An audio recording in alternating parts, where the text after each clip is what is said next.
And on this Monday, February 24th, 2025 edition of Newsmakers, the U.S. Supreme Court is upholding the buffer zone around abortion clinics. In a setback for opponents of abortion, the High Court decided not to hear challenges to ordinances in cities in Illinois and New Jersey that ban pro-life activists from approaching someone trying to enter an abortion clinic. The ordinances limit how close protesters can get to the clinic entrances. Two conservative justices, Samuel Alito and Clarence Thomas, said they would have taken up the case, but it required 4. A federal judge today blocked immigration agents from conducting enforcement operations in houses of worship for Quakers and a handful of other religious groups.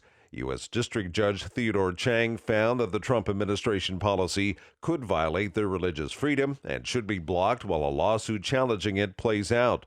The preliminary injunction from the Maryland-based judge only applies to the plaintiffs, which also include a Georgia-based network of Baptist churches and a Sikh temple in California. They sued after the Trump administration threw out Department of Homeland Security policies limiting where migrant arrests could happen. The Vatican says Pope Francis remains in critical condition but has showed slight improvement in laboratory tests. He has resumed some work activities, including calling a parish in Gaza City that he has kept in touch with since the war there began. The Vatican's evening bulletin was more upbeat than in recent days. It said the 88-year-old Francis, suffering from pneumonia in both lungs, hadn't had any more respiratory crises. The slight kidney insufficiency detected on Sunday was of no concern. He is continuing to receive supplemental oxygen, and doctors say his prognosis remains guarded.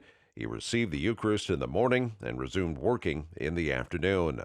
President Trump says Russian leader Vladimir Putin would accept European peacekeepers in Ukraine as part of a potential deal to end Russia's war there. Yeah, he will accept that. You will accept I've it? asked him that question. You talked to him? I've asked him that question. Is France going to lift the block on the Because he's 20 billion? not, look, if we do this deal, he's not looking for more war. He doesn't mind, but I've specifically asked him that question. He has no problem with it.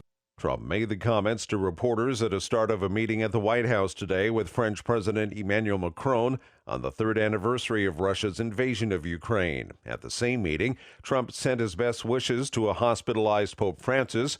It is a very serious situation, Trump said while greeting the French president. We do want him to get well if that's possible. Macron said he also wished the Pope a recovery. Israeli tanks have moved into the West Bank for the first time in decades in what Palestinian authorities call a dangerous escalation.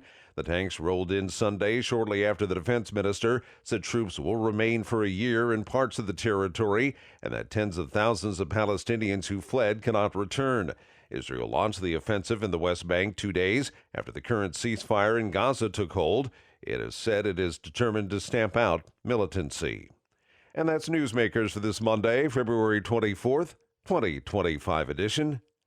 I'm Keith Black.